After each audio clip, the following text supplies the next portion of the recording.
لوح محفوظ سے آسمانی دنیا پر ایک رات میں یہ سارا قرآن نازل ہوا، اور وہ رات اس رمضان کی مہینے کی رات ہے، وہ شب قدر ہے۔ تو اس مہینے کو یہ اعزاز بھی اور یہ بھی اس کی شان ہے کہ اس میں اللہ کا قرآن نازل ہوا، اور پھر اس کا تذکرہ فرمایا کہ اللہ تعالیٰ کو پکارو، وہ اللہ تمہارے بہت قریب ہیں۔ بس تم پکارنے میں یہ یقین رکھو، اللہ کی ذات پہ اعتماد رکھو کہ وہ ذات تمہاری فریاد سننے والا ہے۔ پورے یقین کے ساتھ اللہ تعالیٰ کو پکارو اور پورے اعتماد کے ساتھ اللہ تعالیٰ سے فریاد کرو، وہ تمہاری فریاد سنتے ہیں۔ اس کا تذکرہ فرمایا۔ روزے کی حالت میں ازواجی تعلق نہیں ہے، ازواجی تعلق نہیں ہے، البتہ روزوں کی راتوں میں، رمضان کی راتوں میں اس کی اجازت ہے، البتہ اعتکاف کی حالت میں اس کی اجازت نہیں ہے۔ یہ اللہ کے بتائی ہوئی حدود ہیں۔ اور پھر بتایا کہ حرام سے بچو، کسی بھی طرح کی حرام کی شکل مال کمانے کی۔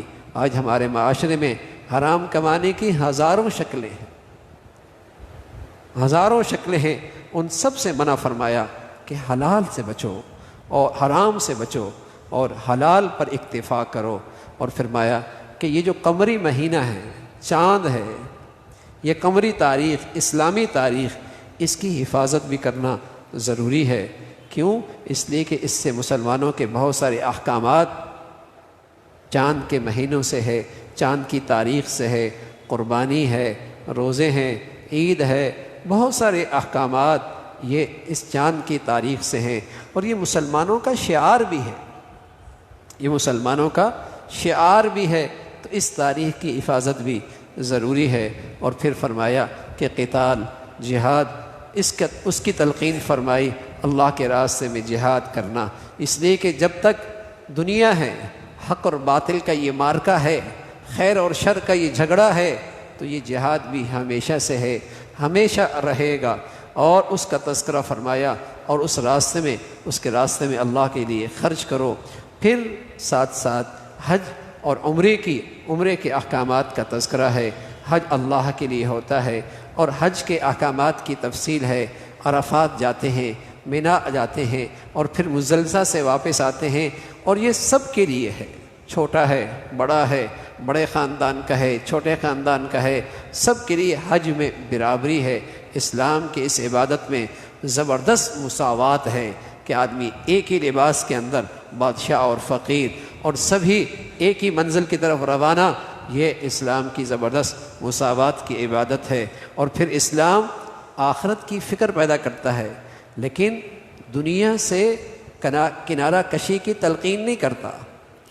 آخرت کی ترغیب دیتا ہے، لیکن دنیا سے کنارہ کشی کی ترغیب نہیں دیتا کہ دنیا سے جب تک کنارہ کشی نہیں اختیار کرو گے اللہ نہیں ملے گا۔ نا، اسلام یہ کہتا ہے انہی گلیوں میں، انہی بازاروں میں، اسی کاروبار میں، اسی تجارت میں تم اللہ کو راضی کرتے رہو گے، اس سے بھی تمہاری جنت بن جائے گی، اس سے بھی تمہاری جنت بن جائے گی۔ اللہ سے آخرت بھی مانگو، اللہ تعالیٰ سے دنیا بھی مانگو، دنیا بھی مانگو، آخرت بھی مانگو۔ پھر اللہ نے اہل ایمان کو تلقین فرمائی، ایمان والو اسلام میں پورے داخل ہو جاؤ، ادخلوا فی السلم کافہ، پورے داخل ہو۔ ایک آدمی صرف سر کو مسجد کے اندر کرے تو اس کو مسجد میں داخل ہونا نہیں کہتے۔ ایک آدمی صرف پاؤں کو اندر رکھے اس کو مسجد میں داخل ہونا نہیں کہتے۔ ایک آدمی صرف توحید کی حد تک اسلام میں داخل ہے، اس کو پورا اسلام میں داخل ہونا نہیں کہتے۔ ایک آدمی صرف عبادات کی حد تک اسلام میں داخل ہے، اس کو پورا اسلام میں داخل ہونا نہیں کہتے۔ اسلام تو 24 گھنٹے کی زندگی ہے، جس میں تمہاری معاشرت بھی ہے، جس میں تمہارے کاروبار اور معاملات بھی ہیں، جس میں تمہارے لوگوں کے ساتھ لوگوں کے حقوق بھی ہیں، اور جس میں عبادات اللہ کا حق بھی ہے، اور جس پہ اللہ کی ذات پہ ایمان اور یقین بھی ہے۔ پورے اسلام میں داخل ہو، اسی کا تذکرہ فرمایا۔ اللہ کے راستے میں چلنے میں یقیناً کچھ آزمائشیں، کچھ رکاوٹیں، کچھ ناگواریاں آئیں گی، لیکن جنت اتنی آسان بھی تو نہیں ہے، جنت اتنی آسان بھی تو نہیں ہے۔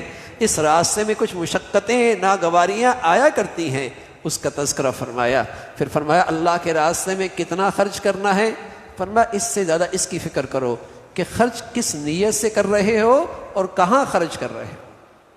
یہ پوچھنا کہ کتنا خرچ کروں، اس سے بھی زیادہ اہم ضروری کس جذبے اور کس نیت سے خرچ کر رہے ہو اور کہاں خرچ کر رہے ہو. لوگ خرچ کرتے ہیں لیکن کہاں خرچ کرتے ہیں؟ نام و نمود اور نمائش میں.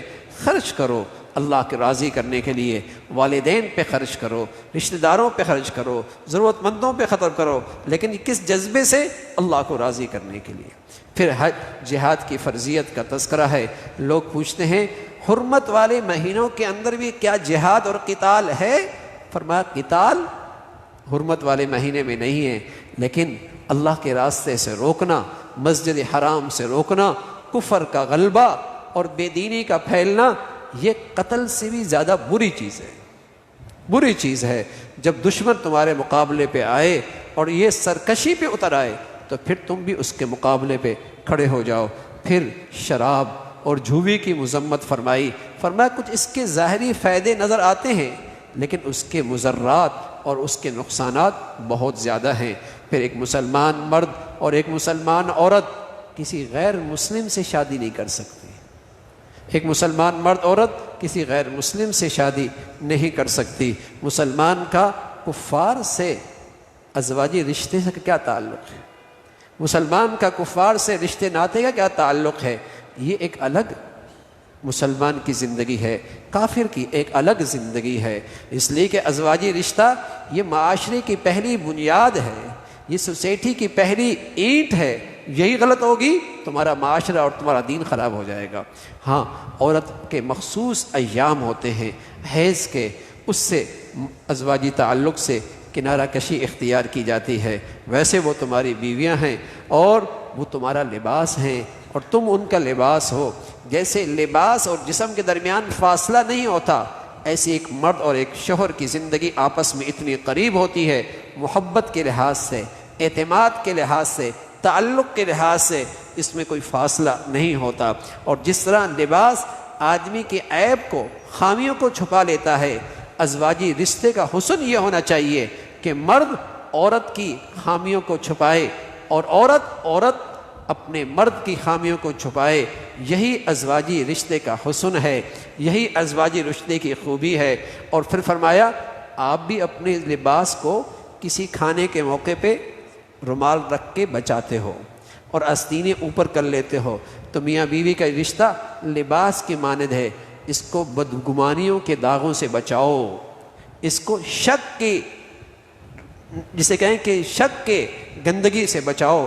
اس لیے کہ جب اس رشتے کے اندر بدگمانی آ جائے گی اور ایک دوسرے پہ شک ہونے لگ جائے گا تو اس رشتے کا حسن ختم ہو جائے گا، اس رشتے کا سکون چلا جائے گا اور اس رشتے کا اعتماد ختم ہو جائے گا. تو فرمایا یہ تمہاری لباس کی طرح ہیں. پھر تم قسمیں اس پہ نہ کھاؤ کہ تمہاری قسمیں تمہیں نیکی سے روک دیں کہ میں قسم سے اپنے باپ سے بات نہیں کروں گا.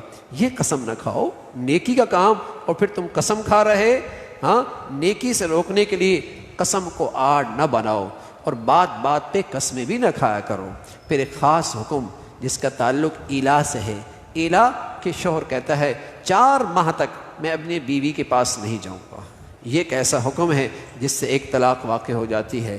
ایلا ہے اس قسم کی قسم کھانا، اس کا تذکرہ فرمایا. فرمایا جس عورت کو طلاق ہو جائے 1 یا 2، وہ اپنی عدت گزار رہی ہے، اس عدت کی حالت میں اپنے شوہر کی طرف واپس آ سکتی ہے، اپنے شوہر کی طرف واپس آ سکتی ہے. شوہر اس سے رجوع کر سکتا ہے. ہاں اگر طلاقیں 3 ہو جائیں پھر رجوع کی کوئی شکل نہیں ہے. اب وہ جسے کہیں کہ واپس نہیں آ سکتی. اور جب تک عدت باقی ہے، 1 طلاق دی، 2 طلاقیں دی، عدت کے دوران واپس آ سکتے ہیں. لیکن جب عدت ہی پوری ہو گئی تو اب دوبارہ اگر اپنے شوہر کے ساتھ واپس آنا چاہتی ہے نئے نکاح کے ساتھ تو اس کے راستے میں رکاوٹ نہیں ڈالنی چاہیے. اس کا تذکرہ. پھر فرمایا میاں بیوی کا تعلق ٹوٹ گیا، طلاق ہو گئی، معصوم بچہ ہے، اسلام اس کے حقوق کا بھی تحفظ کرتا ہے. دودھ کون پلائے، خرچہ کون برداشت کرے. فرمایا دودھ ماں پلائے گی، خرچہ باپ برداشت کرے گا. اگرچہ طلاق ہو گئی لیکن اس معصوم کا کیا قصور ہے؟ تو اس معصوم بچے کے حقوق کا بھی تحفظ اور اس کا خیال ہے۔ پھر دیگر احکامات کا تذکرہ ہے، اگر طلاق ہو گئی اور یا شوہر کا انتقال ہو گیا تو پھر عدت 3 مہینے جسے کہیں کہ 4 مہینے 10 دن ہیں، اس عدت کا تذکرہ فرمایا۔ اور فرمایا کہ عدت کے دوران نکاح کا پیغام دینا یہ درست نہیں ہے، اس کا تذکرہ فرمایا۔ یہ معاشرتی مسائل، معاشرتی زندگی ٹھیک ہے، لیکن ساتھ ساتھ اس کی وجہ سے نمازوں کے اہتمام میں کوتاہی نہ ہو، نمازوں کا اہتمام کرو۔ پھر آگے جہاد کی بات ہے۔ عام طور پہ جہاد سے فرار بزدلی ہوتی ہے، موت کا خوف ہوتا ہے، موت کا ڈر ہوتا ہے۔ تو پھر اللہ نے ایک واقعہ ذکر فرمایا کہ طاعون آیا اور اس بستی کے لوگوں نے تدبیر کی کہ یہاں سے نکل کھڑے ہوں، لیکن جہاں پہنچے موت نے انہیں آ لیا۔ تو بتایا کہ تدبیر پر تقدیر غالب آ جایا کرتی ہے، تدبیر پر تقدیر غالب آ جایا کرتی ہے۔ موت تلواروں میں نہیں ہے، اور موت قتال اور جہاد میں نہیں ہے، موت اللہ کے حکم میں ہے، موت اللہ کے حکم میں ہے۔ اور یہی وہ چیز تھی جو مسلمانوں کے اندر طاقت اور مسلمانوں میں بہادری اور شجاعت پیدا کرتی تھی، اسی کا تذکرہ فرمایا۔ پھر حضرت طالوت کا تذکرہ، جس کے پاس لشکر تھا، مختصر سا تھا، لیکن وہ اسلامی صفات سے مزین تھا، اللہ کی ذات پہ یقین تھا، صبر اور استقامت کی زندگی تھی، تھوڑی سی تعداد تھی۔ اللہ نے اسے بڑے لشکر کے مقابلے میں، جالوت کے مقابلے میں فتح یاب فرمایا، اور اللہ نے اسے کامیاب فرمایا۔ اور اس لشکر میں حضرت داؤد بھی تھے، جن کے ہاتھوں سے دشمن جالوت وہ مارا گیا۔ اور فرمایا یہ جو خیر اور شر کا آپس میں ٹکراؤ ہوتا ہے، اللہ کی برگزیدہ ہستیاں اور اللہ کے دشمنوں کے درمیان جو یہ جنگ ہوتی ہے، اس میں کیا حکمت ہے؟ فرمایا اس سے کفر کی طاقت ٹوٹتی ہے، اور اگر یہ طاقت نہ ٹوٹے تو دنیا میں فساد ہی فساد ہو۔ اگر دنیا میں کفر کا غلبہ ہوگا، دنیا میں کبھی امن نہیں ہو سکتا، دنیا میں کبھی سلامتی نہیں ہو سکتی، دنیا میں کبھی کسی کے جان مال عزت آبرو کی حفاظت نہیں ہو سکتی، فساد ہی فساد ہوگا۔ اس لیے اللہ رب العزت اس کے ذریعے کفر کی طاقت کو توڑتے ہیں۔ پھر تیسرے سپارے کا آغاز ہے۔ تمام رسول ایمان والے تمام رسولوں کی عظمت اور سب پر ایمان رکھتے ہیں۔ پھر اللہ نے ہر رسول کو اپنی شان اور اپنے لحاظ سے فضیلت عطا فرمائی ہے۔ پھر فرمایا اللہ کے راستے میں خرچ کرو، اور اس میں تاخیر نہ کرو، تعجیل اور جلدی خرچ کرو، اس لیے کہ ایک وقت آئے گا کہ تم خرچ کرنا چاہو گے، مہلت ختم ہو جائے گی، تم چاہو گے اللہ کے راستے میں خرچ کروں، لیکن فرصت باقی نہیں رہے گی، وہ دن آنے والا ہے۔ پھر آیت الکرسی ہے، یہ عظیم الشان، اور رسول اللہ صلی اللہ علیہ وسلم نے اس آیت کی بڑی فضیلت بتائی ہے، کیونکہ اس میں اللہ کی صفات کا تذکرہ ہے، اللہ کی بڑائی کا تذکرہ ہے، اللہ کی قدرت کا تذکرہ ہے۔ پھر فرمایا اسلام کی یہ شان ہے کہ یہ کسی پر زبردستی مسلط نہیں کیا جاتا کہ تم کلمہ پڑھ لو، تم ایمان لے آؤ، زبردستی مسلط نہیں کیا جاتا، کوئی اپنی مرضی سے ایمان لائے، اسلام لائے۔ لیکن دوسری بات، اسلام لانے کے بعد اب زبردستی کی جاتی، اب اگر کوتاہی کرو گے ہاتھ کاٹا جائے گا، زنا کرو گے پتھروں سے سنسار کیا جائے گا، ڈاکہ مارو گے سولی پہ لٹکائے جاؤ گے، قتل کرو گے مقتول تمہیں قصاصاً قتل کریں گے۔ اسلام لانے کے بعد پھر اسلام کے قوانین جاری ہوں گے۔ اسلام لانے سے پہلے زبردستی نہیں ہے، مر جاؤ کفر پہ، مر جاؤ شرک پہ، کوئی پرواہ نہیں ہے۔ لیکن جب اسلام پہ آ گئے تو اب اسلام کی شکل مسخ ہو جائے، اس کی تم شکل مسخ کر دو، اسلام اس کی اجازت نہیں دیتا۔ پھر حضرت ابراہیم علیہ السلام نے نمرود کے سامنے اللہ کی بڑائی ذکر فرمائی، لیکن وہ نمرود جس کی عقل میں شرک اور کفر کی ظلمت تھی، اسے اللہ کی بڑائی سمجھ میں نہیں آئی، اللہ تعالیٰ کی قدرت سمجھ میں نہیں آئی، اور کہنے لگا اللہ زندگی دیتا ہے، اللہ موت دیتا ہے، یہ تو میں بھی کر سکتا ہوں کہ جسے موت کی سزا ہے اسے میں رہا کر دیتا ہوں، اور جو بے قصور ہے میں اسے پھانسی پہ لٹکا دیتا ہوں، یہ تو میں بھی کر سکتا ہوں۔ حضرت ابراہیم علیہ السلام نے فرمایا اللہ وہ ہے جو مشرق سے سورج نکالتا ہے، مغرب میں غروب کرتا ہے۔ اب وہ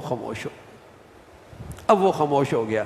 اللہ تعالیٰ کی قدرت ہے، اس کی شان ہے، زندگی اور موت اس کے ہاتھ میں ہے، اور اسی کا یہ نظام، کائنات کا نظام اسی کے اختیار سے چل رہا ہے۔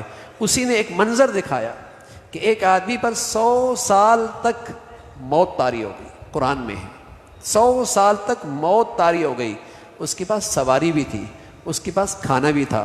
جب 100 سال کے بعد اللہ نے اسے اٹھایا تو پوچھا کم لبس، کہنے لگا لبست یومن او بعض یوم، ایک دن سویا ہوں یا آدھا دن سویا ہوں۔ 100 سال سویا، کہتا ایک دن سویا ہوں، آدھا دن سویا ہوں۔ اللہ فرمایا اپنا کھانا دیکھ، اللہ کی شان، کھانا ویسے کا ویسا محفوظ تھا۔ اپنی سواری دیکھ، وہ ہڈیاں بوسیدہ، جو چیز جلد خراب ہونی تھی اللہ نے اسے محفوظ رکھا، جس چیز نے خراب ہونے میں تاخیر کرنی تھی وہ بالکل مٹی ہو گئی۔ اللہ اللہ ہے، اور اللہ آج بھی اپنی قدرت کے ساتھ ہے، چاہے تو موت کے نقشوں میں زندگی دے دے، اور چاہے تو زندگی کے نقشوں میں موت دے دے، چاہے تو عزت کے نقشوں میں رسوا کر دے، اور چاہے تو رسوائی کے نقشوں میں عزت دے دے، چاہے تو معاش کے نقشوں میں محتاج بنا دے، اور چاہے تو مٹی کو سونا بنا دے۔ اللہ اللہ، اللہ بڑی قدرت والی ذات ہے۔ اسی قدرت کو ابراہیم علیہ السلام نے چاہا، اے اللہ میں اپنی آنکھوں سے دیکھنا چاہتا ہوں، آپ کیسے مارتے ہیں، کیسے زندہ کرتے ہیں؟ فرمایا کچھ پرندوں کو اپنے سے مانوس کرو، مانوس کرنے کے بعد پھر ان کے ٹکڑے کر دو، اور پھر ان کو ٹکڑوں کو مختلف پہاڑوں پہ رکھ دو، اور پھر انہیں اپنے طرف بلاؤ۔ ابراہیم علیہ السلام نے ایسا ہی کیا، تو گوشت اور پر اور اس کے بال آپس میں ملتے ہیں، اللہ اپنی قدرت سے اس کے اندر روح ڈالتا ہے۔ فرمایا اللہ تو بڑی قدرت والی ذات ہے، بڑی عزیز ذات ہے، اللہ اللہ ہے۔ میرے عزیزو، اللہ آج بھی اپنی قدرت کے ساتھ ہے۔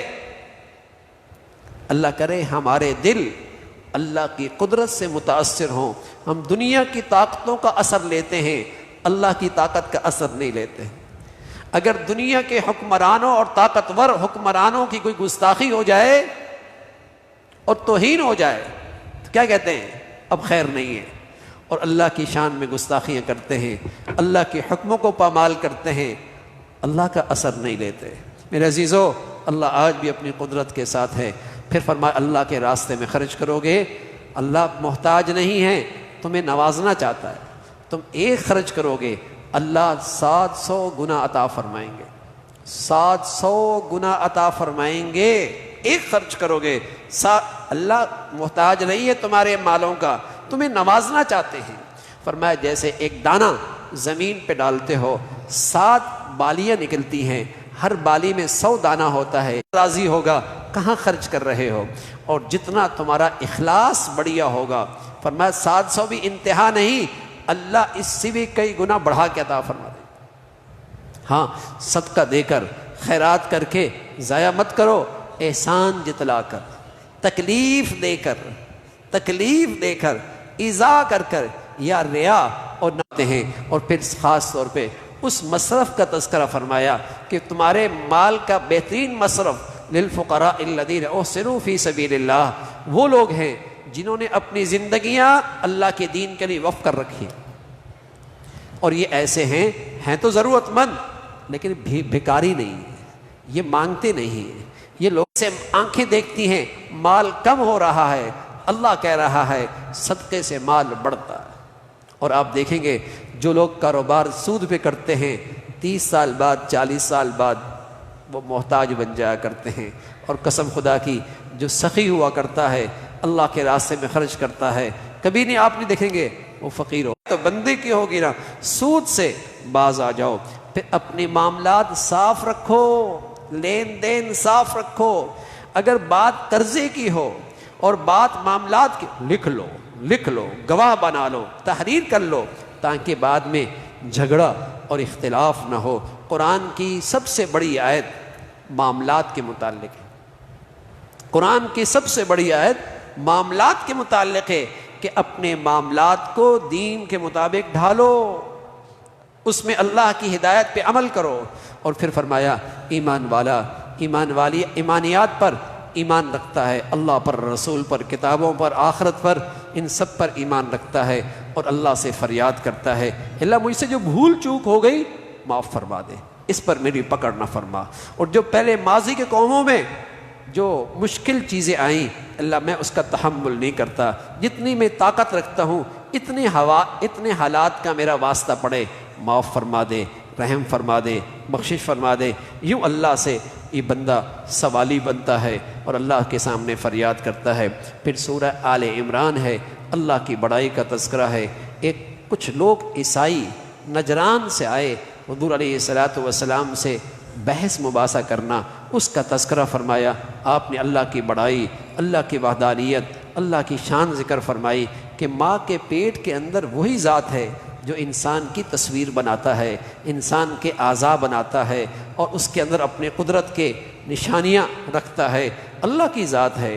قرآن کی کچھ آیتیں ایسی ہیں جس کا مفہوم واضح نہیں ہے، اور کچھ آیتیں ایسی ہیں جو واضح ہیں۔ اس واضح سے غیر واضح آیتوں کی تفسیر ہوتی ہے، لیکن جو لوگ شریر ہوتے ہیں، فتنہ باز ہوتے ہیں، وہ ان غیر واضح آیتوں سے غلط مطلب لے کر لوگوں کو گمراہ کرتے ہیں۔ اس کی مذمت فرمائی ہے، فرمایا انسان کی زندگی میں مال ہوتا ہے، سواریاں ہوتی ہیں، دنیا کی یہ چیزیں ہوتی ہیں، بس اوقات یہ چیزیں اتنی اسے اپنی طرف متوجہ کر لیتی ہیں یہ اللہ کو بھول جاتا ہے، حالانکہ آخرت اس دنیا کی نعمتوں سے اور دنیا سے بہت بڑھیا ہے، اور سب سے بڑھ کر اللہ پھر راضی ہونے والے ہیں، کبھی وہاں ناراض نہیں ہوں گے۔ لیکن یہ جنت کن لوگوں کے لیے ہے؟ ان کی نشانیاں ہیں، ان کی نشانیاں بتائیں۔ وہ صبر کرنے والے ہیں، اللہ کے فرما بردار ہیں، سچے ہیں، اور سب سے بڑھ کر سحری کے وقت اللہ سے معافی مانگنے والے۔ جنتی کی ایک نشانی یہ بھی ہے، سحری کے وقت اللہ سے معافی مانگنے والے۔ اے میرے عزیزو، ویسے تو ہم جیسے کمزور رات میں تہجد میں اٹھنا مشکل ہے، لیکن سحری کی برکت سے سبھی اٹھتے ہیں۔ کیا یہ اچھا ہے کہ کچھ گھڑیاں پہلے اٹھ جاؤ اور مصلی پہ بیٹھ کے اللہ سے سچی معافی مانگنے کا معمول بنا لو۔ یہ علامت ہے یہ جنتی ہے، یہ علامت ہے اللہ اسے جنت میں لے کے جائیں گے، یہ علامت ہے اللہ اسے ہمیشہ کی کامیابی نصیب فرما دیں گے۔ اور کیا اللہ کی رحمت سے امید ہے کہ اگر